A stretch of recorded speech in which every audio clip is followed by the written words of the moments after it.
വചനസാരം വചനസാരം.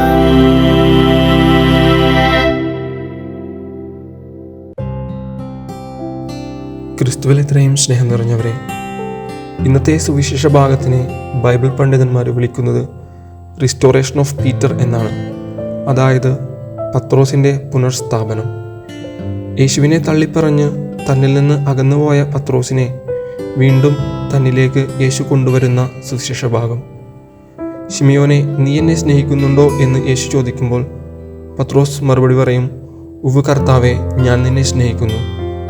കുറച്ചു കഴിഞ്ഞ് ഈശോ വീണ്ടും ചോദിക്കും, ശിമിയോനെ, നീ എന്നെ സ്നേഹിക്കുന്നുണ്ടോ? അപ്പോഴും പത്രോസ് പറയും, ഉവ്വ്, ഞാൻ നിന്നെ സ്നേഹിക്കുന്നു. ഒടുവിൽ ഈശോ ഒരു വട്ടം കൂടി ചോദിക്കും, യോഹന്നാൻ്റെ പുത്രനായ ശിമിയോനെ, നീ എന്നെ സ്നേഹിക്കുന്നു? അപ്പോൾ പത്രോസിന് ഒരു തിരിച്ചറിവ് ഉണ്ടാവുകയാണ്. ഈശോ ചോദിക്കുന്നത് പത്രോസെ, നീ എന്നെ സ്നേഹിക്കുന്നു എന്നല്ല, മറിച്ച് ശിമിയോനെ, നീ എന്നെ സ്നേഹിക്കുന്നു എന്നാണ്. നമുക്കറിയാം, ശിമിയോൻ എന്നത് പത്രോസിൻ്റെ ആദ്യത്തെ പേരാണ്. യേശുവിൻ്റെ കൂടെ കൂടുന്നതിന് മുൻപ് മീൻപിടുത്തക്കാരൻ ആയിരുന്നപ്പോൾ ഉണ്ടായിരുന്ന പേര്. യേശുവിൻ്റെ മരണശേഷം ഞാൻ മീൻ പിടിക്കാൻ പോകുന്നു എന്ന് പറഞ്ഞ് പത്രോസ് തൻ്റെ ആ പഴയ ജീവിതത്തിലേക്ക് തിരികെ പോയി.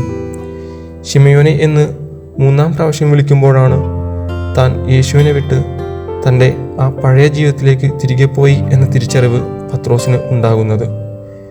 യേശുവിനെ അറിഞ്ഞിട്ടും മനസ്സിലാക്കിയിട്ടും വീണ്ടും പലപ്പോഴും നമ്മൾ അവനിൽ നിന്ന് അകന്ന് നടന്നകലുമ്പോൾ നമ്മളോടും ഈശോ നീ എന്നെ സ്നേഹിക്കുന്നുണ്ടോ എന്ന ഈ ചോദ്യം ചോദിക്കുന്നുണ്ട്.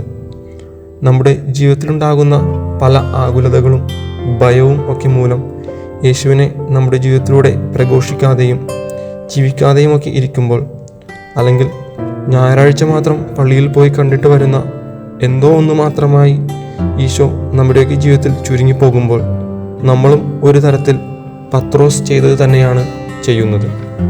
നമുക്കറിയാം, പരിശുദ്ധാത്മാവാണ് യേശുവിനെ സ്നേഹിക്കുവാനും യേശുവിനെ പ്രഘോഷിക്കുവാനും അവനെ നമ്മുടെ ജീവിതത്തിലുടനീളം ജീവിക്കുവാനുമൊക്കെ നമ്മെ സഹായിക്കുന്നത്. ഈ ദിവസങ്ങളിൽ പെന്തക്കുസ്തായ്ക്കായി നാം ഒരുങ്ങുമ്പോൾ പരിശുദ്ധാത്മാവിനാൽ നിറയുവാനും ശക്തിപ്പെടുവാനും അതുവഴി ക്രിസ്തുവിനെ നമ്മുടെ ജീവിതത്തിലുടനീളം പ്രഘോഷിക്കുവാനുമുള്ള കൃപയ്ക്കായി നമുക്ക് പ്രാർത്ഥിക്കാം. ദൈവം നമ്മെ അനുഗ്രഹിക്കട്ടെ. വചനസാരം വചനസാരം.